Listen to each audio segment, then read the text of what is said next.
The year was 1946, and while the world was still catching its breath from the devastation of World War II, a massive and mysterious military mobilization was quietly taking shape under the command of the United States Navy. Officially, it was labeled a scientific expedition, a routine mapping mission of the vast and frozen wastes of Antarctica known as Operation Highjump.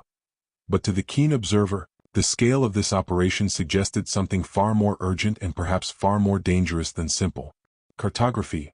Led by the legendary Rear Admiral Richard E. Byrd, the most famous polar explorer of his time, the mission involved a staggering force of 4,700 men, 13 ships, and a fleet of aircraft, including a massive aircraft carrier, the USS Philippine Sea.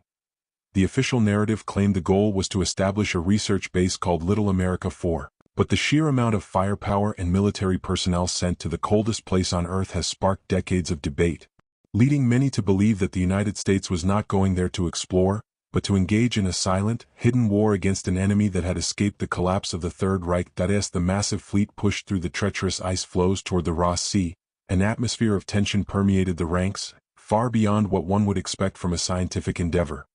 Admiral Byrd himself was a man of immense experience, having flown over the North and South Poles, yet his private journals and subsequent public statements hinted at a profound sense of unease regarding what lay hidden within the interior of the Antarctic continent. The expedition was scheduled to last for 6 to 8 months, a time frame necessary to conduct thorough mapping and scientific testing in the extreme conditions. However, the mission came to an abrupt and unexplained halt after only 8 weeks.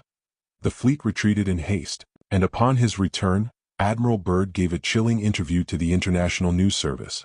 On board the USS Mount Olympus, he warned that the United States must immediately take defensive measures against hostile aircraft that could fly from pole to pole with incredible speed. It was a staggering admission from a highly decorated officer, suggesting that the mission had encountered a technology that defied the physics of the era, and a threat that resided in the very heart of the ice.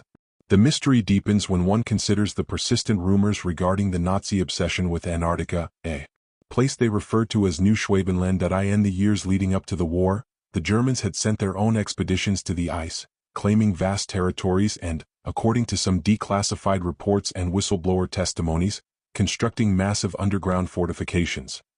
The theory suggests that as the Allies closed in on Berlin, a strategic elite of Nazi scientists, engineers, and high-ranking officials escaped via U-boats to these hidden bases, taking with them revolutionary technology based on anti-gravity and advanced propulsion systems.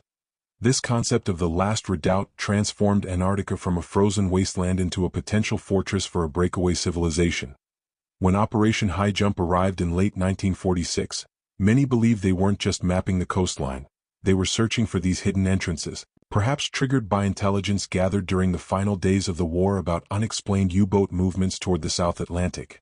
During the brief and violent window off the operation, several tragic incidents occurred that the Navy struggled to explain with simple weather-related causes.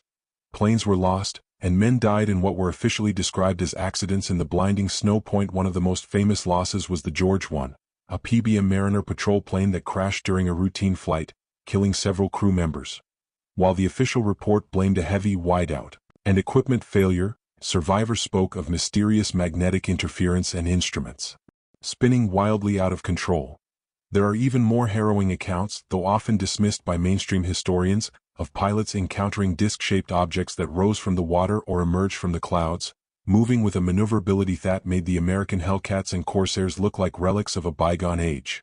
These testimonies paint a picture of a desperate skirmish over the ice, where the world's most powerful navy found itself outmatched by an adversary that seemed to appear and disappear at will, operating from the depths of the Antarctic interior.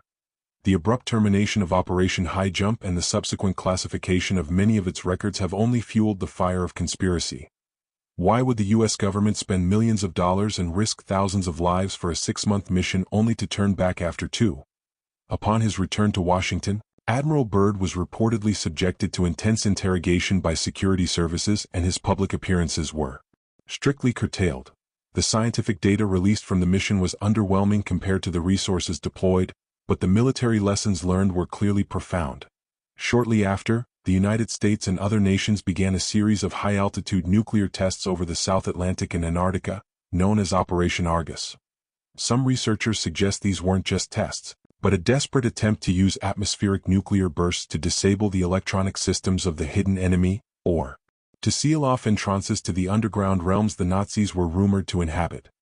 Today, Antarctica remains the most protected and mysterious continent on the planet, governed by a complex international treaty that forbids military activity, yet the presence of massive research stations from the world's superpowers continues to grow. We see satellite images of strange anomalies, heat signatures coming from deep beneath the ice, and massive holes in the terrain that seem to lead into the crust itself. Was Operation Highjump a failed invasion? Did the United States encounter a remnant of the Third Reich, or perhaps something even older and more alien that had been hibernating under the ice for millennia? The words of Admiral Byrd still echo as a warning to a world that thinks it has mapped every corner of its reality. That he spoke of a land beyond the pole, a place of mystery that represents the last great secret of our civilization. Until the files are fully opened and the ice gives up its dead, the true story of what happened in the winter of 1947 remains frozen in time, a chilling reminder that some wars are fought in the shadows, far from the eyes of the public, in the most desolate corners of the earth. I end the final analysis. The legacy of Operation Highjump is not one of scientific achievement, but of unanswered questions and a lingering sense of dread. It stands as the moment when the modern era of the UFO phenomenon truly began, not in the deserts of New Mexico, but in the blinding white silence of the South Pole. That if Byrd was right, and there are indeed craft that can fly from pole to pole, then the borders we draw on maps and the security we feel in our homes are nothing more than an illusion. We are left to wonder if the silent war ever truly ended, or if the powers that Byrd encountered are still there, watching from the ice, waiting for the moment when the world is once again ready to confront the truth of what lies beneath the frozen surface. The mystery of Highjump is a rabbit hole that leads from the boardrooms of the Pentagon to the dark mythology of the occult, proving that history is often stranger and more terrifying than the fictions we create to hide from it.